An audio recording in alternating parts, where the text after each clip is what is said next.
আসসালামু আলাইকুম everyone, welcome to my channel. খুবই সহজ উপায়ে ঝটপট মাত্র 10 মিনিটেই তৈরি করে নিতে পারবেন এমন একটি মজাদার সুজির হালুয়া বা বরফি রেসিপি আজকে তৈরি করে দেখাবো। কোনো ধরনের অনুষ্ঠানে কিংবা সকালে রুটি অথবা পরোটার সাথে এই সুজির হালুয়াটা খেতে কিন্তু অসাধারণ লাগে। আর সম্ভবত সবচেয়ে অল্প সময়ে একদম কম উপকরণে এই সুজির হালুয়াটা তৈরি করা যায়, তাই খুব সহজে যে কেউ চাইলে রেসিপিটি তৈরি করে নিতে পারবে কোনো ঝামেলা ছাড়াই। আশা করছি আজকের রেসিপিটা আপনাদের সবার কাছে ভীষণ ভালো লাগবে। তো আর কথা বাড়াচ্ছি না, চলুন রেসিপিটি দেখে নিচ্ছি। এই রেসিপিটি তৈরি করার জন্য প্রথমে চুলায় একটি প্যান বসিয়ে দিচ্ছি, তারপর এর মধ্যে আমি প্রায় 3 টেবিল চামচ পরিমাণ ঘি দিয়ে দিচ্ছি। এই রেসিপিতে কিন্তু ঘি ব্যবহার করলে এই হালুয়াটা খেতে সবথেকে বেশি মজার হয়। তারপর আমি এর মধ্যে অ্যাড করে দিচ্ছি 3 থেকে 4টি আস্ত সবুজ এলাচ। এই এলাচটাকে কিন্তু আমি ফেটিয়ে দেইনি, না ফেটিয়ে আপনাদেরকে এখানে দিতে হবে, তবে আপনারা চাইলে এখানে এলাচের গুঁড়ো ব্যবহার করতে পারবেন। এইবার আমি এখানে অ্যাড করে দিচ্ছি সুজি, প্রায় 1.5 কাপ পরিমাণ বা 350 ml এর মতো সুজি এখানে আমি ব্যবহার করেছি। বাজার থেকে কেনা প্যাকেটের সুজিটাই এখানে আমি ব্যবহার করেছি। এবার চুলার আঁচ মিডিয়াম টু লোতে রেখে সুজিটাকে ঘিয়ের সাথে মিশিয়ে খুব ভালোভাবে ভেজে নিতে হবে।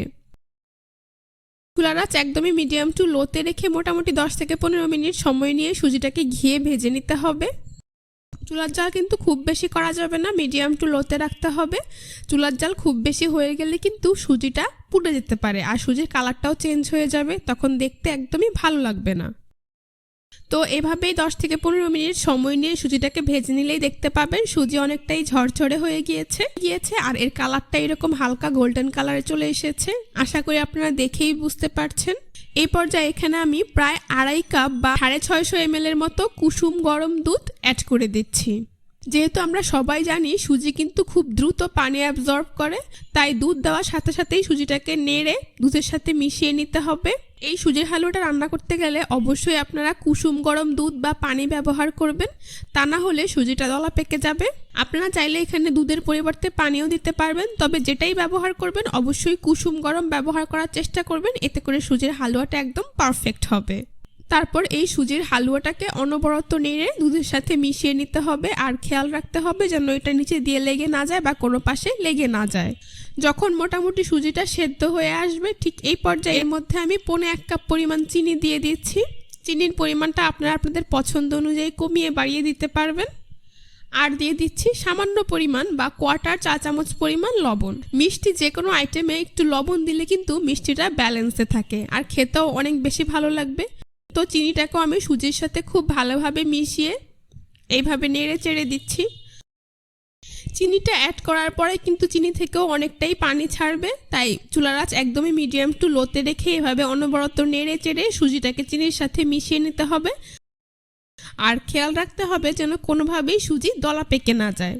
5 থেকে 7 মিনিট এভাবে নেড়ে চেড়ে নিলেই দেখতে পাবেন সুজিটা প্যানের গা থেকে উঠে আসছে, অর্থাৎ আমাদের সুজির হালুয়াটা প্রায় হয়ে গিয়েছে। ঠিক এই পর্যায়ে আমি এর উপরে আরও 1 টেবিল চামচের মতো ঘি দিয়ে দিচ্ছি, এতে করে স্ট্রং একটা ঘির ফ্লেভার এই হালুয়া থেকে পাবেন, তখন কিন্তু এটা খেতে আরও বেশি মজার হবে। ঘিটাকেও একইভাবে আমি সুজির সাথে খুব ভালোভাবে মিশিয়ে নিচ্ছি। দেখতেই পাচ্ছেন খুব ভালোভাবে ঘিটাকে সুজির হালুয়ার সাথে মিশিয়ে নিয়েছি, এখন এটা কিন্তু তৈরি। এবার গরম গরম এটাকে আমি এরকম একটি প্লেটে নিয়ে নিচ্ছি, তারপর এভাবে চেপে একটি শেপ দিয়ে দিচ্ছি। আপনারা চাইলে যে কোনো ধরনের কুকি কাটার দিয়ে এগুলোকে কেটে নিতে পারবেন, কিংবা যে কোনো ধরনের পিঠার ছাঁচ দিয়েও চেপে এগুলোকে সুন্দর ডিজাইন দিয়ে দিতে পারবেন, অথবা আমার মতো করে স্কোয়ার শেপ বা বরফি শেপ দিয়ে কেটে নিতে পারবেন। এবার আমি এর উপরে সামান্য পরিমাণ বাদাম কুচি দিয়ে দিচ্ছি। গরম থাকা অবস্থাতেই বাদাম কুচিটা দিয়ে তারপর এইভাবে কুচিটাকে আমি হালুয়ার উপরে সেট করে দিচ্ছি। তারপর আপনাদের পছন্দ অনুযায়ী যে কোনো আকারে কেটে নিতে পারবেন। তো আমি এরকম স্কোয়ার শেপ দিয়ে এগুলোকে কেটে নিচ্ছি, আশা করি আপনারা দেখেই বুঝতে পারছেন। আপনারা চাইলে কিন্তু কোনো রকম স্বাদ ছাড়াও এভাবেও এগুলোকে খেতে পারবেন। সকালের নাস্তায় রুটি অথবা পরোটার সাথে বাচ্চাদের টিফিনের জন্য কিংবা অতিথি আপ্যায়নও দিতে পারবেন, এটা খেয়ে কিন্তু সকলে আপনার খুবই প্রশংসা করবে। দেখতেই পাচ্ছেন আমার ঝটপট কত সহজে মাত্র 10 মিনিটের মধ্যেই তৈরি হয়ে গিয়েছে। তারপর পরিবেশন করে আপনাদের দেখিয়ে দিচ্ছি। সুজির হালুয়াগুলো দেখতে মাশাআল্লাহ কতটা সুন্দর হয়েছে, আর এটা খেতেও কিন্তু হয়েছে অসাধারণ। আমার বাসায় প্রায় আমি সকালের নাস্তা অথবা বাচ্চাদের টিফিনের জন্য এগুলো তৈরি করে থাকি, তারা কিন্তু এটা খেয়ে খুবই প্রশংসা করে। যারা নতুন তৈরি করতে চাচ্ছেন আশা করি একবার এই রেসিপিটি দেখে নিতে পারেন, আপনাদের সকলের খুবই উপকারে আসবে। তো আজকের রেসিপিটি ভালো লেগে থাকলে অবশ্যই আমার চ্যানেলটি সাবস্ক্রাইব করবেন, পাশে থাকা বেল বাটনটি অন করে দিবেন পরবর্তীতে এরকম নতুন এবং মজাদার কিছু রেসিপির জন্য।